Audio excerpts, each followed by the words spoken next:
எனக்கு குறித்ததை நிறைவேற்றி முடிப்பவர் நீரே ஐயா நீரே, எனக்காக யாவையும் செய்து முடி நீரே ஐயா நீரே, எனக்கு குறித்ததை நிறைவேற்றி முடிப்பவர் நீரே ஐயா நீரே, எனக்காக யாவையும் செய்து முடி நீரே ஐயா நீரே.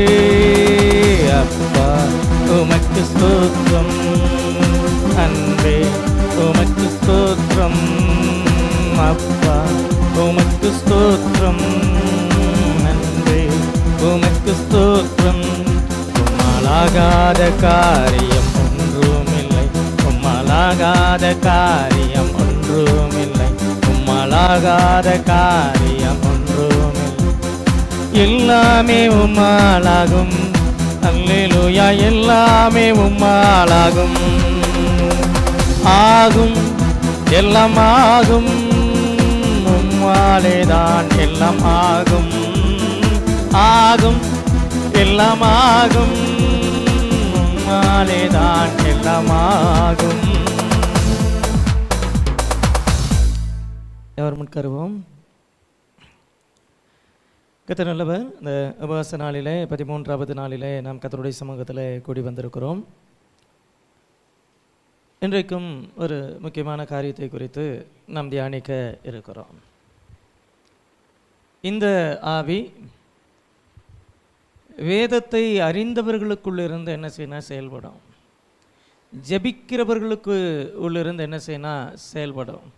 யார் உபவாசிக்கிறார்களோ, உபவாசம் பண்ணுகிறவர்களுக்குள்ளாக இருந்து என்ன செய்யணும் செயல்படணும். சில ஆவிகள்கிட்ட நம்ம ரொம்ப கவனமாக இருக்கணும். அப்படி கவனமாக இருக்க வேண்டியதான ஒரு ஆவிகளில் மிக முக்கியமான ஆவி இதுதான். இது ஜெபம் பண்ணாதவங்கக்கிட்ட செயல்படாது, வேதத்தை வாசிக்காதவங்கக்கிட்ட செயல்படாது, வேதம் அறியாதவர்களிடத்தில் செயல்படாது, உபவாசம் பண்ணாதவர்களிடத்தில் என்ன செய்யாதுன்னா செயல்படாது. அப்போ யார் நான் நல்லா ஜெபம் பண்ணுறேன், நான் நல்ல வேதத்தை வாசிக்கிறேன், நான் நல்லா உபவாசம் பண்ணி ஜெபம் பண்ணுறேன்னு சொல்கிறாங்களோ அவர்கள் மிகவும் கவனமாக இருக்க வேண்டியதான ஒரு ஆவி இதுதான். லூக்கா எழுதின சுவிசேஷம் 18ஆம் அதிகாரம் 10, 11, 12 வசனங்கள். லூக்கா எழுதின சுவிசேஷம் 18ஆம் அதிகாரம் 10, 11, 12. 2 மனுஷர் ஜெபம் பண்ணும்படி தேவாலயத்திற்கு போனார்கள். ஒருவன் பரிசேயன், மற்றவன் ஆயக்காரன். பரிசேயன் என்று, தேவனே, நான் பரிகாரர், அநியாயக்காரர், விபச்சாரக்காரர் ஆகிய மற்ற மனுஷரை போலவும் இந்த ஆயக்காரனை போலவும் இராததினால் உம்மை ஸ்தோத்தரிக்கிறேன். த ஸ்பிரிட் ஆஃப் பரிசேஸ், பரிசேயர்களுடைய ஆவி. இந்த பரிசேயர்கள் வேதத்தை அறிந்தவர்கள், இந்த பரிசேயர்கள் ஜெபம் பண்ணுகிறவர்கள், இந்த பரிசேயர்கள் உபவாசம் பண்ணுகிறவர்கள். ஆனால் இந்த பரிசேயர்கள் என்ன செஞ்சாங்க அப்படின்னு சொன்னால், அந்த ஆவிக்குரிய பெருமையின் நிமித்தமாக அவர்கள் எல்லா இடங்களிலும் இயேசுவுக்கு எதிர்த்து நின்றார்கள் அப்படின்னு என்ன செய்கிறோம் பார்க்குறோம். ஸோ இவங்க பாவம் செய்யலை, அதே சமயம் மத ரீதியாக என்ன செஞ்சாங்கன்னா தங்களை முன்னிலைப்படுத்த விரும்பினார்கள் அப்படின்னு என்ன செய்கிறோம் பார்க்குறோம். ஆவிக்குரிய பெருமை என்பது இவர்களுக்குள்ள இருந்துச்சு. ஆண்டவரே, நான் இவர்களை போல இராததினால் உம்மை ஸ்தோத்தரிக்கிறேன். எப்பொழுதும் தங்களை மற்றவர்களுடனே கூட ஒப்பிட்டு தாங்கள் சிறந்தவர்கள் என்று தாங்களே மெச்சிக்கொள்ளுகிறதான ஒரு காரியம். அவங்க சொல்கிறாங்க, நான் பரிகாரர், அநியாயக்காரர், விபச்சாரக்காரர், மற்ற மனுஷரை போலவும் இந்த ஆயக்காரனை போலவும் இராததினால் உம்மை ஸ்தோத்தரிக்கிறேன். மற்றவங்களோட கம்பேர் பண்ணி, ஆண்டவரே இவனை மாதிரி நான் இல்லாததுக்காக உமக்கு ஸ்தோத்திரம், அவனை மாதிரி நான் இல்லாததுக்காக உமக்கு ஸ்தோத்திரம். இது ஆவிக்குரிய பெருமை. நல்ல ஜெபம் பண்ண ஆரம்பித்ததுக்கு பிறகு, நல்ல வேதத்தை வாசிக்கிறதுக்கு ஆரம்பித்ததுக்கு பிறகு, நல்ல உபவாசம் பண்ணி ஜெபம் பண்ணுறதுக்கு ஆரம்பித்ததுக்கு பிறகு இந்த பரிசேய ஆவி என்ன செய்யணும் செயல்பட நாம் இடம் கொடுப்போமானால் அது நம்முடைய ஒட்டுமொத்த வாழ்க்கை என்ன செஞ்சிருன்னா காலி பண்ணிடும். நம்முடைய ஆசீர்வாதங்களுக்கு எதிராக என்ன செய்யணும்? போராடும். பெருமை உள்ளவர்களுக்கு தேவன் எதிர்த்து நிற்கிறார். எந்த காரியத்தை குறித்தும் என்ன செய்யக்கூடாதுன்னா பெருமைங்கிறது இருக்கக்கூடாது. நான் கட்டின மகா பாபிலோன் அப்படின்னு நேபுகாத்நேச்சார் எதிர்த்து நின்றதும், அவன் பலப்பட்ட போது அவனுடைய இருதயம் மேட்டிமையாகி அப்படின்னு சொல்லி உசியா ராஜாவினுடைய இருதயம் மேட்டிமை அடைந்ததும் ஒரு விஷயம். அப்படின்னா அவர்கள் தங்களுடைய பராக்கிரமத்தை குறித்து என்ன செஞ்சாங்கன்னா அவர்களுடைய இருதயம் மேட்டிமை அடைந்தது. இது ஆவிக்குரிய காரியங்களில் ஐ ஆம் த பெஸ்ட், நான் தான் சரியாக இருக்கிறேன், நான் தான் சரியாக ஜெபம் பண்ணுறேன், நான் மட்டும்தான் கரெக்டாக இருக்கிறேன் என்கிற எண்ணம் நம்மை தேவனுக்கு எதிரானவர்களாக நிறுத்திவிடும். பெருமை உள்ளவர்களுக்கு தேவன் என்ன செய்கிறார்னா எதிர்த்து நிற்கிறார் அப்படின்னு என்ன செய்கிறோம் பார்க்கிறோம். ஸோ இந்த பரிசேய ஆவிகளை குறித்து ஒரு சில காரியங்கள் நம்ம என்ன செய்ய போகிறோம்னா தியானிக்க போகிறோம். முதல் காரியம், ரிலிஜியன் வித்தவுட் ரிலேஷன்ஷிப், உறவு இல்லாத மதம். இவங்க வெறுமனே மத ரீதியான சடங்காச்சாரங்களை விடாப்பிடியாக பிடித்து கொண்டார்களே தவிர தேவனோடு கூட இருந்ததான உறவை என்ன செய்யலைன்னா சரியான முறையில் கையாளலை. நம்ம சர்ச்சுக்கு வரோம், நம்ம ஜெபம் பண்ணுறோம், இது மத ரீதியான சடங்காச்சாரமாக என்ன செஞ்சிடக்கூடாதுன்னா ஆயிடக்கூடாது. 21 நாள் உபவாச ஜெபம் போயே ஆகணும். இது லெந்து டேஸ், நான் நான்வெஜ் என்ன செய்யக்கூடாது, சாப்பிடக்கூடாது, நான் கண்டிப்பாக என்ன செய்யணும், உபவாசம் பண்ணணும், நான் ஜெபம் பண்ணணும். உபவாசம் பண்ணி ஜெபம் பண்ணுவது அப்படிங்கிறது எனக்கும் என் தேவனுக்கும் இடையில் இருக்கக்கூடியதான அந்த உறவை இந்த நாட்களில் நான் என்ன செய்யணும், பலப்படுத்திக் கொள்ளணும்.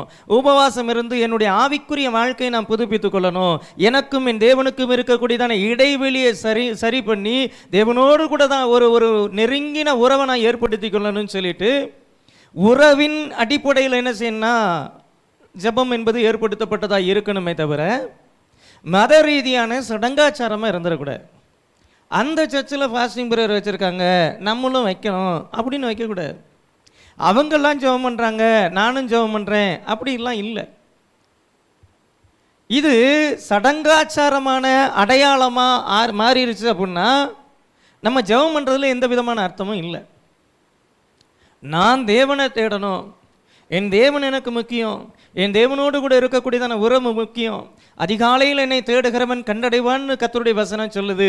அப்போ இந்த நாட்களில் நான் கர்த்தரை தேடுவதற்கு என்னுடைய மனதை ஒருமுகப்படுத்தி நான் கர்த்தரை என்ன செய்யணும், தேடணும்.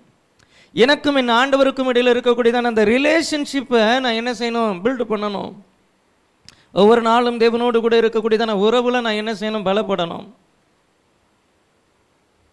ஏனோக்கு தேவனோடு கூட சஞ்சரித்தான், அவன் தேவனோடு கூட நடந்து கொண்டு இருக்கையில் காணப்படாமற் போனான், தேவனோடு கூட சஞ்சரித்து கொண்டு இருக்கையில் காணப்படாமற் போனார்.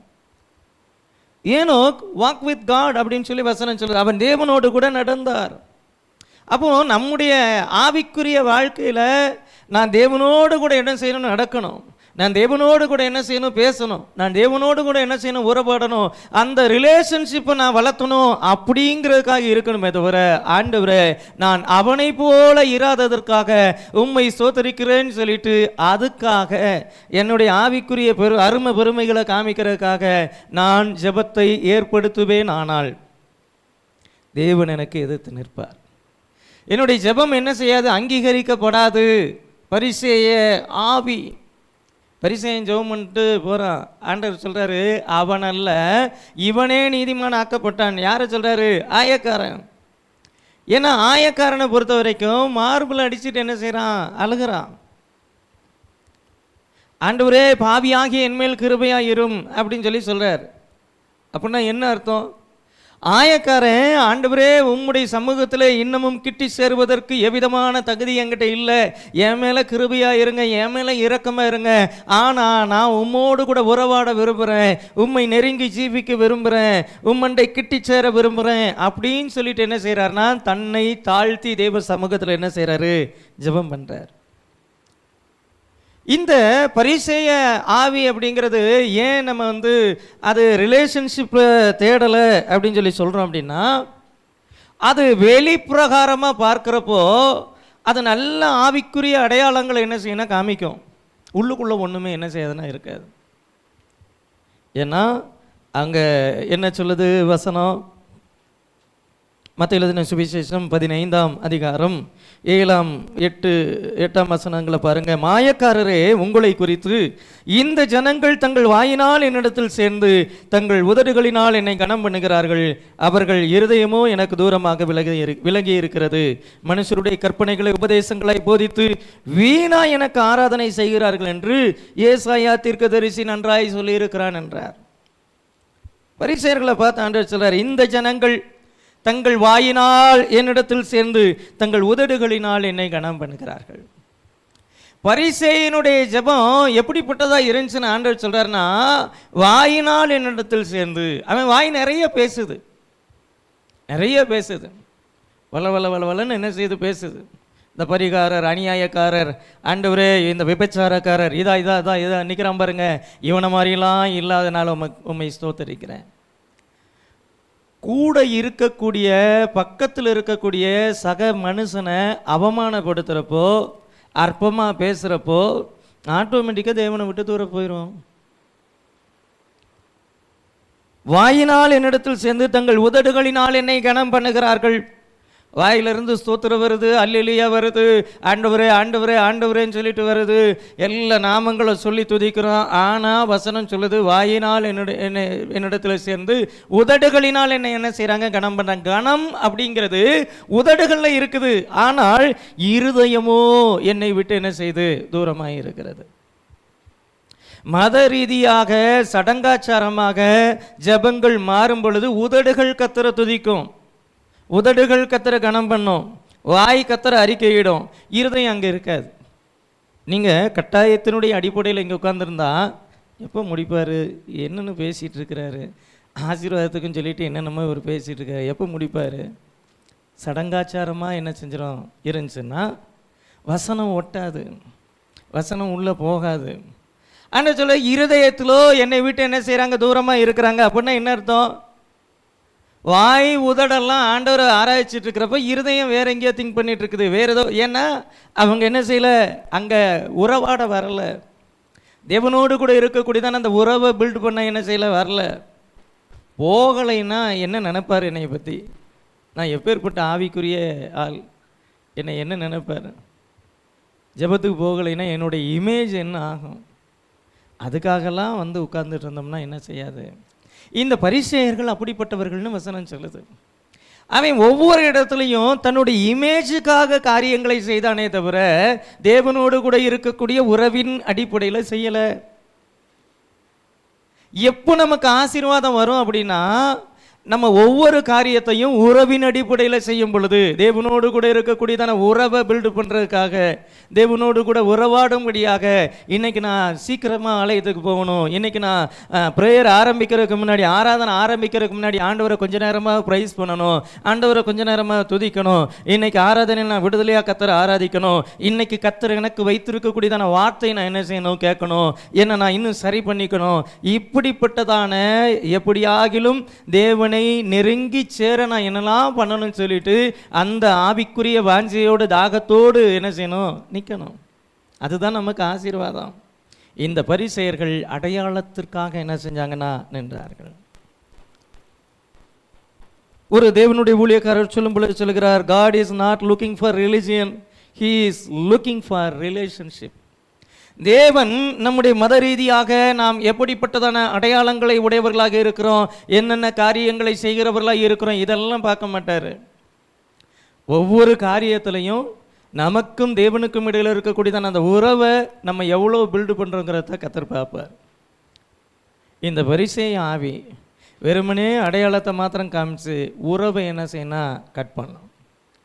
நம்ம ஆசீர்வதிக்கப்பட்டவர்களாக இருக்கணும், நம் கையிட்டு செய்யக்கூடிய எல்லா காரியங்களிலும் நமக்கு ஆசீர்வாதம் வேணும் அப்படின்னா நமக்கு ஆவிக்குரிய வெளிப்படையான அடையாளங்கள் அல்ல, வாயினால் துதித்து உதடுகளினால் கனம் பண்ணி இல்லை, இருதயத்தில் கிட்டி சேருகிற அனுபவமே நமக்கான ஆசீர்வாதங்களை கொண்டு வரும். ஆமென், ஹல்லேலூயா.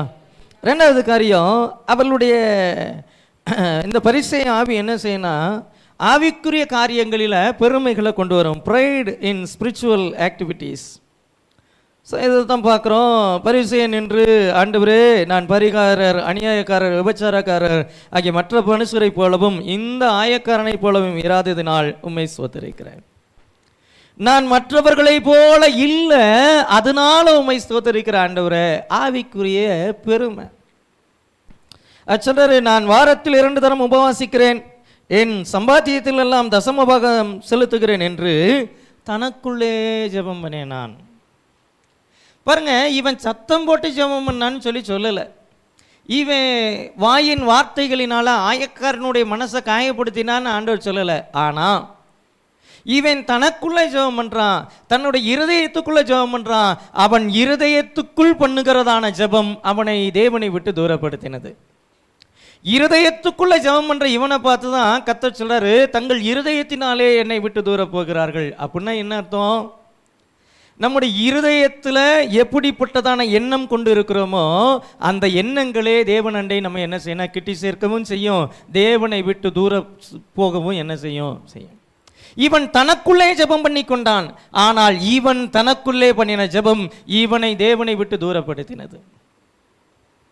அப்போ ஆவிக்குரிய காரியங்களில் பெருமை அப்படிங்கிறதுக்கு இடம் கொடுத்துடக்கூடாது. நம்முடைய ஜெப வாழ்க்கையை குறித்ததான பெருமை ஒருபோதும் நமக்குள்ள வரக்கூடாது. நம்முடைய உபவாசத்தை குறித்ததான பெருமை ஒருபோதும் நமக்குள்ள என்ன செய்யக்கூடாது, வரக்கூடாது.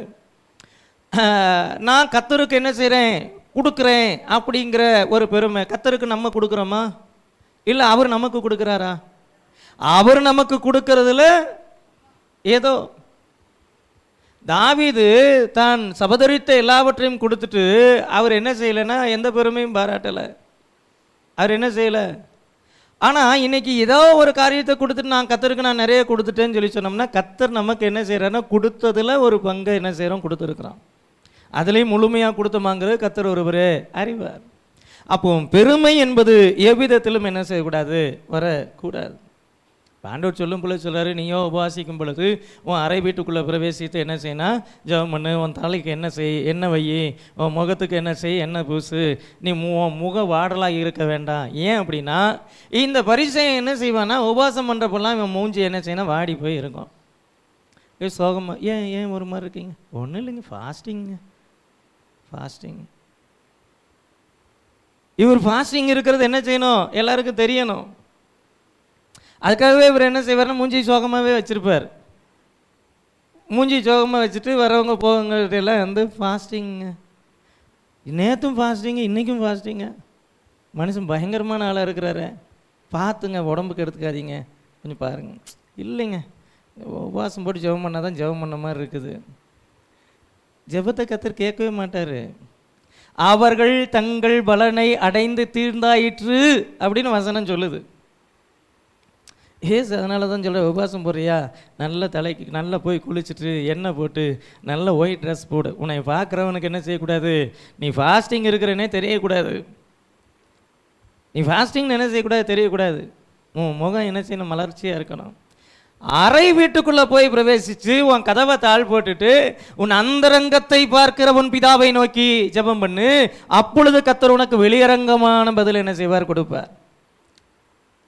ஆண்டவர் அந்தரங்க ஜெபத்திற்கு வெளியரங்கமான பதிலை கொடுப்பார். வெளியரங்கமான ஜெபத்துக்கு அந்தரங்கத்தில் கூட ஒன்றும் கொடுக்க மாட்டார். நான் ஃபாஸ்டிங்குன்னு சொல்லிட்டு ஊரெல்லாம் தம்பட்டம் அடிச்சிட்டோம் அப்படின்னா முடிஞ்சு. ஆண்டவர் எந்த பலனையுமே கொடுக்க மாட்டார். அவர்கள் தங்கள் பலனை அடைந்து தீர்ந்தாயிற்று. இப்போ நம்முடைய ஜெபங்கள் வீணாய் விருதாவாய் போகிறதுக்கு காரணம் என்ன அப்படின்னா, நான் உபவாசம் இருக்கிறேன்னா அது கர்த்தருக்கு தெரிஞ்சால் போதும். அது உறவின் அடிப்படையில் ஏற்படுத்தப்படுகிறதான உபவாசமாக இருந்தால் என் தேவனுக்கு மாத்திரம் அது தெரிஞ்சால் போதும். அப்போ அந்த வெளியரங்கமான அடையாளங்களை தான் இவங்க என்ன செஞ்சாங்க. பாருங்க, இவங்க பாவம் செய்யலை, ஆனால் இவர்கள் தங்கள் சுயநீதியை வெளிக்காட்ட விரும்பினார்கள். பரிசேயர்கள் பாவம் செஞ்சாங்கன்னு வசனம் சொல்லலை. பரிசேயர்கள் இந்த காரியத்தில் அவன் சரியாக தான் இருந்தான், ஆனால் அதிநிமித்தமாய் அவனுக்கு ஒரு பெருமை உண்டாச்சு.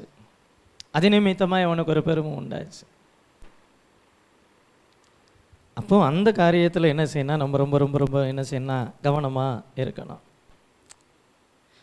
Spiritual activity without humility become spiritual pride. அதாவது என்னென்னா, நம்முடைய ஆவிக்குரிய நடக்கைகளில் தாழ்மை இல்லாமல் நம்ம இருக்கிறோம் அப்படின்னா அங்கே பெருமை என்ன செஞ்சிடனா வந்துடும். நம்முடைய ஜெபத்தை குறித்து, நம்முடைய உபவாசத்தை குறித்து, நம்முடைய ஊழியத்தை குறித்து, நாம் தேவனுக்கு செய்யக்கூடிய காரியங்களை குறித்து, நாம் தேவனுக்கு கொடுக்கக்கூடியதான காரியங்களை குறித்து நமக்குள் பெருமை வருமானால், நான்லாம் கொடுக்கலைன்னா இவர் அவ்வளோதான், ஊழியத்தை விட்டுட்டு இவர் ஓடிடுவார் அப்படின்னா அது பெருமை. அது ஆவிக்குரிய பெருமை, அது பரிசேய ஆவி. ஏற்கனவே சொன்னேன், பரிசேயர்கள் எப்படி காணிக்கை செலுத்துவான்னா, அவன் செலுத்த வேண்டிய காணிக்கையை உண்மையாக அவன் செலுத்துறான்னா உடனே செலுத்திடலாம், காயின்ஸை மாற்றிட்டு வருவான்.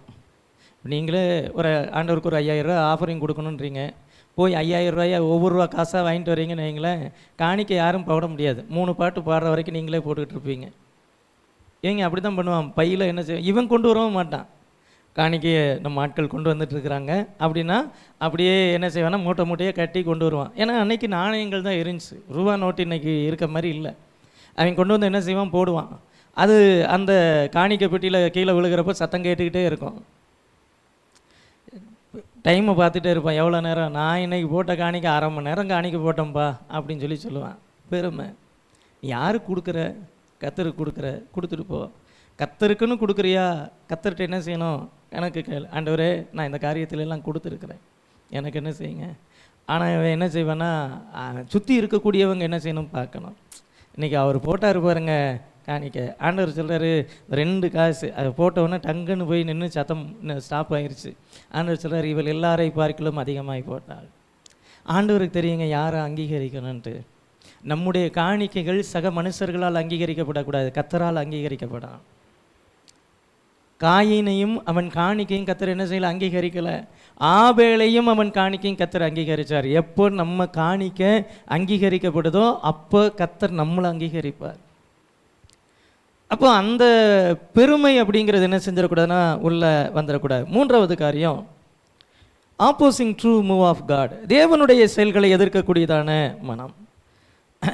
ஒரு கட்டத்துக்கு மேலே இவங்கெல்லாம் என்ன செஞ்சாங்கன்னா, இயேசு இவர்கள் அங்கீகரிக்கலைன்ன உடனே இவங்க என்ன செஞ்சாங்கன்னா இயேசுவை எதிர்த்தார்கள். 12ஆம் அதிகாரம் 24ஆம் வசனத்தில், பரிசேயர் அதை கேட்டு, இவன் பிசாசுகளின் தலைவனாகிய பெயல்செபூலினால் பிசாசுகளை துரத்துகிறானே அல்லாமல் மற்றபடி அல்ல என்றார்கள். இயேசு பிசாசுகளை துரத்துறாரு, இயேசு அற்புதங்களை செய்கிறாரு. இவர்களால் என்ன செய்ய முடியலன்னா தேவனோடு கூட உறவு கொள்ள முடியல. இயேசு தேவனோடு கூட இருக்கக்கூடியதான அந்த ரிலேஷன்ஷிப்பில் சரியாக இருந்தார். இயேசுவை கொண்டு தேவன் பெரிய காரியங்களை செய்தார், இயேசு அற்புத அடையாளங்களை செய்தார். உடனே இவன் என்ன செஞ்சானா, இயேசுவை ஜனங்கள் அங்கீகரிச்சிடக்கூடாதுன்னு சொல்லி கிரிட்டிசைஸ் பண்ண ஆரம்பித்தான். அதை எப்படி சொல்கிறான் அப்படின்னா, இவர் பிசாசுகளுடைய தலைவனாகிய பெயல்செபூலினால் என்ன செய்கிறான்னா பிசாசுகளை துரத்துகிறான் அப்படின்னு என்ன செய்கிறான்னு சொல்கிறான். தேவனுடைய செயல்பாடுகளை என்ன செய்கிறான், குறை சொல்கிறான். இயேசுவினுடைய ஊழியத்தை என்ன செய்கிறான், குறை சொல்கிறான். எல்லாத்தையும் தாண்டி இந்த பரிசேய ஆவி என்ன செய்யணும்னா மற்றவர்களை நியாயம் தீர்க்கும். இது எப்பவுமே என்ன செய்யணும், மற்றவர்களை நியாயம் தீர்த்துட்டே இருக்கும். ஆண்டவரே, இந்த நான் பரிகாரர், அநியாயக்காரர், விபச்சாரக்காரர், இந்த ஆயக்காரனை போல இராதபடினால் அப்படின்னா என்ன அர்த்தம், அவன்லாம் சரியில்லைன்னு சொல்லிட்டு இவன் என்ன செய்கிறான், நியாயம் தீர்த்துட்டு இருக்கான். இவன் அங்கேயும் இங்கேயும் ஒவ்வொருத்தரையும் நியாயம் தீர்த்துட்டு கடைசியில் வந்து எங்கே வந்துட்டான்னா இயேசுகிட்டையும் வந்துட்டான். இவர் தேவனுடைய வல்லமையினால் என்ன செய்யலை, அற்புதங்களையும் அடையாளங்களையும் செய்யலை. பிசாசுகளின் தலைவனாகிய பெயல்செபூலினால் என்ன செய்கிறான். ஸோ இந்த பரிசேய ஆவி ஒருத்தருக்குள்ளே வந்துருச்சுன்னா இவங்க மற்றவங்களை நியாயம் தீர்த்துட்டே இருப்பார். அவன் சரியில்லை, இவன் சரியில்லை, அவன் அப்படி, இவன் இப்படி, அவள் அப்படி பண்ணுற, இவ இப்படி பண்ணுறா, இது சரியில்லை, அது சரியில்லை. என்ன சொல்ல வரீங்க, நான் மட்டும்தாங்க கரெக்டு, மற்ற யாருமே சரியில்லை. இது பரிசேய ஆவி. இந்த பரிசேய ஆவி உள்ளே வந்துருச்சு அப்படின்னா மற்றவங்க செய்யக்கூடிய எந்த நல்ல காரியமும் என்ன செய்யாதுன்னா உள்ளே போகாது. இது மற்றவர்களை நியாயம் தீர்க்கக்கூடியதான ஆவி. 4வது, அவுட்வேர்ட் ஹோலினஸ், இன்வேர்ட் கரப்ஷன். வெளியில் பார்க்குறப்போ இந்த பரிசேய ஆவியை பொறுத்த வரைக்கும் வெளியில் பார்க்குறப்போ அது அவ்வளோ சூப்பராக இருக்கும், உள்ளுக்குள்ளே அவ்வளோ மோசமாக என்ன செய்யணும் இருக்கும். மற்ற எழுதின சுவிசேஷம் 23ஆம் அதிகாரம் 27ஆம் வசனத்தை பார்க்குறோம். மாயக்காரராகிய வேத பாரகரே பரிசேயரே, உங்களுக்கு ஐயோ, வெள்ளையடிக்கப்பட்ட கல்லறைகளுக்கு ஒப்பாய் இருக்கிறீர்கள். அவைகள் புறம்பே அலங்காரமாய் காணப்படும், உள்ளேயோ மரித்தவர்களுடைய எலும்புகளினாலும் சகல அசுத்தத்தினாலும் நிறைந்திருக்கும். இந்த பரிசேயர்களை தேவன் என்ன செய்யலைன்னா அங்கீகரிக்கலை. இந்த பரிசேயர்களுடைய வாழ்க்கை எப்படிப்பட்டதாக இருந்துச்சுன்னு ஆண்டவர் சொல்கிறப்போ மாயக்காரராகிய வேத பாரகரே அப்படின்னு சொல்லி சொல்கிறார். அப்படின்னா என்ன அர்த்தம்? வேலையில் பார்க்குறவன் முன்னாடி நல்ல வேஷம் போட்டுக்குவான். இவர் எப்படியும் கண்டிப்பாக பரலவும் போயிடுவார். நான் கேட்குறப்பெல்லாம் உபவாசம் போட்டு ஜெபம் பண்ணிட்டு தான் இருக்கிறார். ஆண்டவர் சொல்கிறாரு, அவன் வாரத்தில் 2 தரம் உபவாசிக்கிறேன்னு சொல்கிறான். என் வருமானத்தில் எல்லாம் தசம பாகம் செலுத்துறேன்னு சொல்லி சொல்கிறான். இது எல்லாமே வெளியில் வெளிப்பிரகாரமான வெளியரங்கமான அடையாளமாக மாத்திரமே இருந்துச்சே தவிர இருதயத்தில் ஒன்றும் இல்லை. இருதயத்தில் தேவனை விட்டு தூரமாக தான் நிற்கிறான். அப்போ ஆண்டவர் சொல்றாரு, வெள்ளையடிக்கப்பட்ட கல்லறைகளுக்கு ஒப்பாய் இருக்கிறீர்கள். பார்க்குறதுக்கு பல பல பலன்னு என்ன செய்யும் இருக்கும். நம்ம அந்த கல்லறை திருநாள்லாம் கொண்டாடுறது இல்லை. ஆனால் இஸ்ரவேல் ஜனங்கள் அதையெல்லாம் பெஸ்ட்டாக செஞ்சுருப்பாங்க போல். இன்றைக்கும் சில நபர்கள் என்ன செய்கிறாங்கன்னா கல்லறை திருநாள் கொண்டாடுறாங்க. முந்தின நாளே போய் கல்லறையெல்லாம் க்ளீன் பண்ணி வெள்ளையடிச்சிட்டு இருக்காங்க. இப்போ கிரானைட்லாம் போடுறாங்க. கல்லறை வீட்டில் கூட டைல்ஸ் தான் போட்டிருப்பாங்க, கல்லறைக்கு என்ன போட்டிருப்பாங்க? கிரானைட் போட்டிருப்பாங்க. கிரானைட் போட்டு ஃபோட்டோலாம் போட்டு எல்லாம் போட்டிருப்பாங்க. வெளியில் பார்க்குறதுக்கு பல பல பல பலன்னு இருக்கும். தோண்டி பார்த்தா என்ன இருக்கும்? எலும்புகளும் சகல விதமான அசுத்தங்களாம். ஆண்டவர் சொல்ல, இந்த பரிசையன் இவன் வெளியில் இருக்கிறத மட்டும் பார்த்துடணும், உள்ளுக்குள்ளே சகல விதமான அசுத்தம் என்ன செய்து இருக்குன்னு சொல்ல. நம்ம எவ்வளவு ஜெபம் பண்ணுறவங்களாக இருந்தாலும், எவ்வளவு வேதத்தை வாசிக்கிறவங்களாக இருந்தாலும், எவ்வளவு உபவாசிக்கிறவர்களாக இருந்தாலும், எவ்வளவு கர்த்தருக்கு கொடுக்குறவங்களாக இருந்தாலும், வெளிப்பிரகாரமான இமேஜுக்கு கொடுக்கக்கூடியதான முக்கியத்துவத்தை விட உள்ளான சுத்திகரிப்புக்கு என்ன செய்யணும்? முக்கியத்துவம் கொடுக்கணும். சபையை கூட்டுங்கள், பரிசுத்தமாக்குங்கள் அப்படின்னு சொல்லிட்டு ஆண்டவர் பழைய ஏற்பாட்டு காலத்தில் அந்த நியமித்த எல்லா உபவாசங்களுடைய நோக்கம் என்ன அப்படின்னா உள்ளான வாழ்வு புதுப்பிக்கப்படணும் தான். இந்த பரிசேய ஆவிங்கிறது நான் பர்ஃபெக்டாக தான் இருக்கிறேன்னு என்ன செய்யணும்? நம்மளே நம்ப வைக்கும். ஆனால் உள்ளுக்குள்ளே எப்படி இருக்குன்னா அது மோசமாக தான் என்ன செய்யணும் இருக்கும். அது தேவனால் நிராகரிக்கப்பட்டதான ஒரு இருதயமாக இருக்கும். தேவனால் தள்ளப்பட்டதான ஒரு இருதயமாக என்ன செய்யும்? இருக்கும். ஆனால் வெளியில் இமேஜ் நல்லா தான் இருக்கும். ஸோ வெளிப்பிரகாரமான இமேஜை மெயின்டைன் பண்ணுறது மத சடங்காச்சாரமாக மாறிடும். உள்ளான வாழ்க்கையில் ஆண்டவர் என்ன செய்யணும்? நம்ம இம்ப்ரெஸ் பண்ணணும். God is not impressed by appearance, he looks at the heart. ஆண்டவர் வெளிப்பிரகாரமாக நான் காமிக்கக்கூடிய அடையாளங்கள் எல்லாம் இம்ப்ரெஸ் ஆக மாட்டார். வெளிப்பிரகாரமாக காண்பிக்கக்கூடிய அடையாளங்கள் செயல்பாடுகளில் அவர் இம்ப்ரெஸ் ஆக மாட்டார். அவர் எதில் இம்ப்ரெஸ் ஆவார்னா இந்த இருதயம். சவுல் சொல்கிறாரு, என்னப்பா இது இந்த ஆடு மாடுகளுடைய சத்தம் கேட்குது அப்படின்னப்போ, இவைகளெல்லாம் உம்முடைய தேவனாகிய கர்த்தருக்கு நான் விலை செலுத்துறதுக்கு என்ன செய்கிறேன்? எடுத்து வச்சிருக்கேன்னு சொல்கிறான். ஓ அப்படியா அப்படின்ட்டு போகாமல் நீ ராஜாவாய் இராதபடிக்கு கர்த்தர் புறக்கணித்தார் நீ ஏன் சொன்னார்னா சவுளுடைய வாய் அதை சொல்லுது. ஆனால் சவுல் அவன் முதல்லையே கொழுமையானவைகளெல்லாம் பிடித்து தனக்காக என்ன செஞ்சான்னா எடுத்து வச்சான். அவன் வாய் பேசுறது வேற, அவன் இருதயம் வேறங்கிறதுனால கர்த்தர் என்ன செய்யறான்னா நிராகரிக்கிறார். என்னுடைய இருதயத்திற்கு ஏற்ற ஒருவனை என்ன செய்யறேன்னா தேடுறேன்னு சொல்லி தான் தேவன் தேடி தாவீதை என்ன செஞ்சார்னா தெரிந்து கொண்டார். இந்த பரிசேயர்கள் எப்படிப்பட்டவர்கள் தான்? வெளிப்பிரகாரமான அடையாளங்கள்னால ஆண்டவரை இம்ப்ரெஸ் பண்ணணும்னு நினைச்சாங்க. ஆண்டவரை எப்படியாவது என்ன செய்யணும்? நம்ம வெளிப்பிரகாரமான சில அடையாளங்களை செய்கிறப்போ நம்மை சுற்றிலும் இருக்கக்கூடிய மனிதர்கள் இம்ப்ரெஸ் ஆவாங்க. ஒருபோதும் தேவன் இம்ப்ரெஸ் ஆக மாட்டார். நம்முடைய ஜெபங்களுடைய நோக்கம் தேவனை இம்ப்ரெஸ் பண்ணுறதா இருக்கணும். நம்முடைய உபவாசத்தினுடைய நோக்கம் தேவனை இம்ப்ரெஸ் பண்ணுறதா இருக்கணும். நம்முடைய வேத வாசிப்பினுடைய நோக்கம் தேவனை இம்ப்ரெஸ் பண்ணுறதா இருக்கணும். நான் 6 மாதத்தில் வேதத்தை வாசித்து முடித்தேன், 1 வருஷத்தில் வேதத்தை வாசித்து முடித்தேன். என்ன பிரயோஜனம்? என்ன பிரயோஜனம்? அதில் எத்தனை வசனத்துக்கு கீழ்ப்படிஞ்ச அப்படின்னு ஆண்டவர் கேட்க, பிரபு கீழ்ப்படியணுமா? அப்படியா, ஆசா போதும்னு நினச்சேன். பிரயோஜனம் இல்லை, பிரயோஜனம் இல்லை. வெளிப்பிரகாரமான அடையாளம். அதில் இருக்கக்கூடிய எவ்வளவு வசனங்களுக்கு நான் கீழ்ப்படுகிறேங்கிறத தான் கர்த்தர் பார்ப்பார். என்னுடைய வசனத்திற்கு அஞ்சி நடுங்குகிறவனே நான் என்ன செய்வேன்னு நோக்கி பார்ப்பேன்னு சொல்கிறாரு.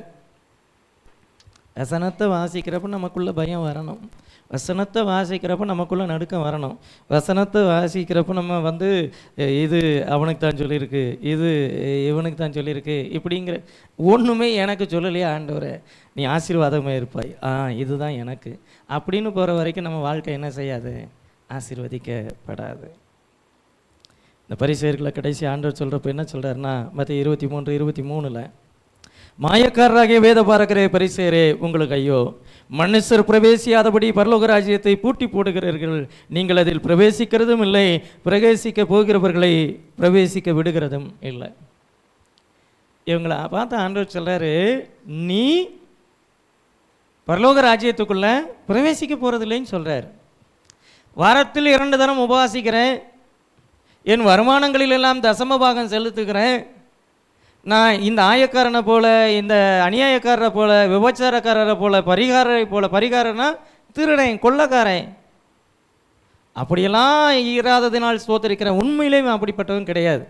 இவன் கொலை செய்ய மாட்டான், கொள்ளையடிக்க மாட்டான், இவன் விபச்சாரம் பண்ண மாட்டான், இவன் நல்ல மனுஷன்தான், பாவம்லாம் செய்ய மாட்டான். ஆனால் வாரத்தில் 2 தடவை உபவாசம் பண்ணி ஜெபம் பண்ணுவார், தசம்பாங்கெல்லாம் கொடுப்பாரு. ஆண்டவர் சொல்ல, நீ பரலோகத்துக்குள்ளே வரமாட்டேங்கிறாரு. என்னங்க இது அநியாயமாக இருக்குது? இதுக்கு மேலே ஒரு மனுஷன் என்ன தான் செய்யணும்? ஏன் ஆண்டவர் சொல்கிறாருன்னா, இதை அவர்கள் அடையாளமாக மாத்திரமே செஞ்சாங்க. தேவனோடு கூட அவர்களுடைய இருதயம் என்ன செய்யலைன்னா நெருங்கி வரல.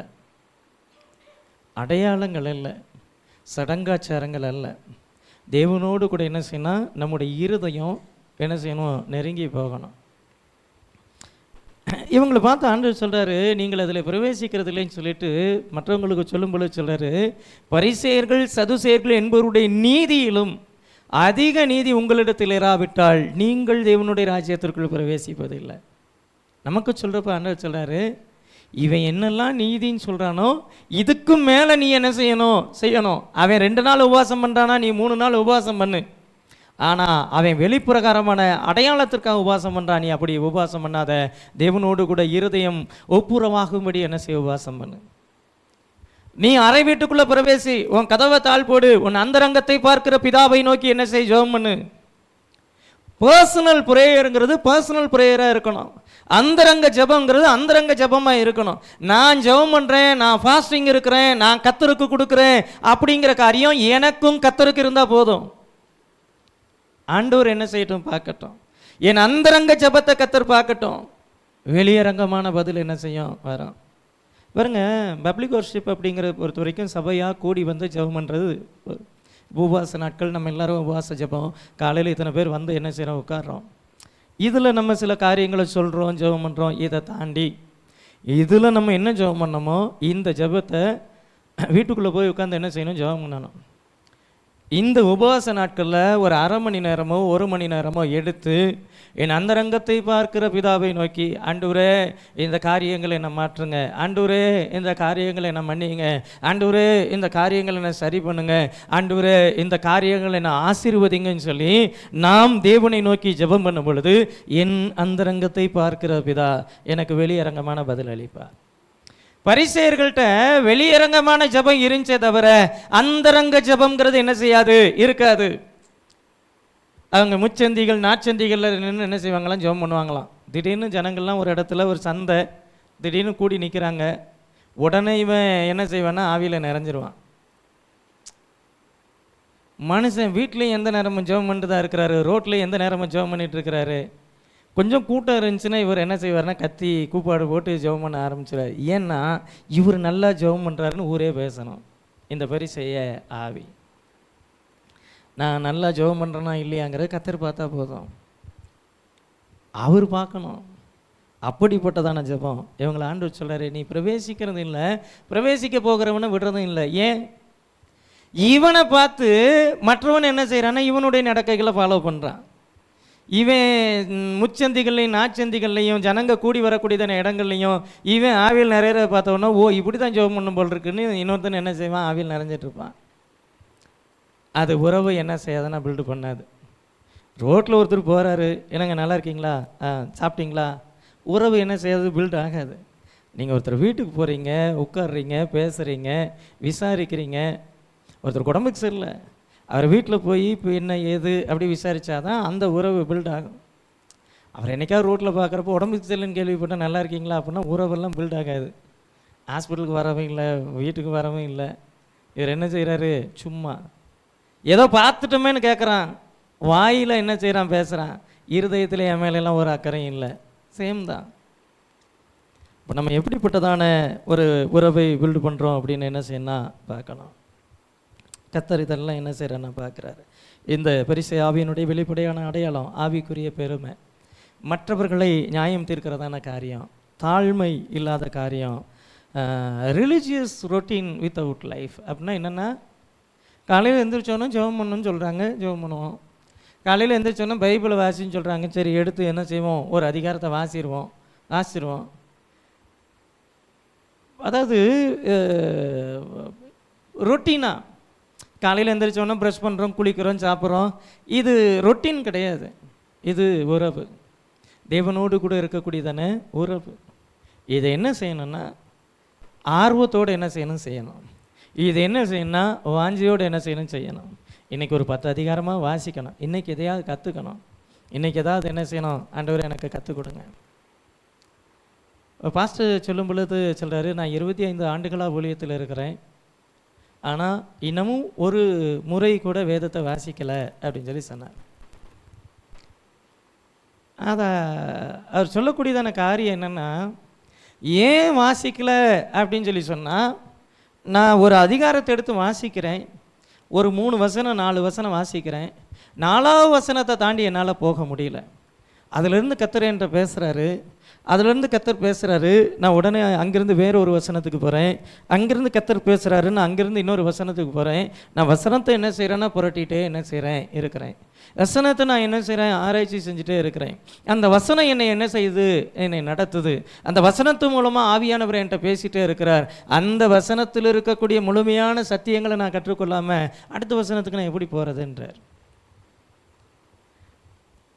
அந்த அவர் அவ்வளோ டீப்பாக என்ன செய்வார்னா ரிசர்ச் பண்ணுவார். நம்மளை பொறுத்த வரைக்கும் அந்த டீப்புக்கு போகிறோமோ இல்லையோ, வேதத்தை வாசிக்கிறப்போ கருத்தோடு கவனத்தோடு ஆண்டவரே என் கூட பேசுங்கன்னு வாசித்து பாருங்கள், வேதம் நம்மோடு கூட பேசும். இந்த பரிசேயர்களுக்கு வசனம் தெரியும், கீழ்ப்படிய மாட்டாங்க. பரிசேயர்களுக்கு ஜெபம் பண்ண தெரியும், ஆனால் ஜெபத்தில் உறவாடாமல் ஜெபத்தில் போயும் பெருமையை பேசிகிட்டு இருப்பான். ஆண்டவரே நான் அவனை மாதிரி இல்லாமல் இவனை மாதிரி இல்லாமல், ஆண்டவரே நான் வாரத்தில் 2 தடவை, இதெல்லாம் அவருக்கே தெரியும். ஜெபம் என்பது நம்முடைய பெருமைகளை பேசுகிற இடம் அல்ல, அவருடைய பெருமைகளை பேசுகிறதான இடம், அவருடைய புகழை பாடுகிறதான இடம். அங்கே போயிட்டு நம்முடைய புகழை பாடிக்கிட்டு இருந்தோம்னா ஆண்டவர் சொல்கிறாரு, பரலோகத்துக்குள்ளே நீ பிரவேசிக்க மாட்ட அப்படின்னு சொல்லிட்டு என்ன செய்கிறாரு சொல்கிறார். இந்த பரிசேய ஆவி நம்முடைய ஆசீர்வாதங்களை தடை பண்ணும். ஆவிக்குரிய பெருமை நம்முடைய ஆசீர்வாதங்களை தடை பண்ணும். மற்றவர்களை நியாயம் தீர்ப்பது நம்முடைய ஆசீர்வாதங்களை தடை பண்ணும். நமக்குள் தாழ்மை இல்லாமல் இருப்பது நம்முடைய ஆசீர்வாதங்களை தடை பண்ணும். ரொட்டீன் லைஃப்பில் நான் சில காரியங்களை செய்கிறேன்னு சொல்லி சடங்காச்சாரமாய் சில காரியங்களை நான் செய்யும் பொழுது அவைகள் நம்முடைய ஆசீர்வாதங்களை தடை பண்ணும்.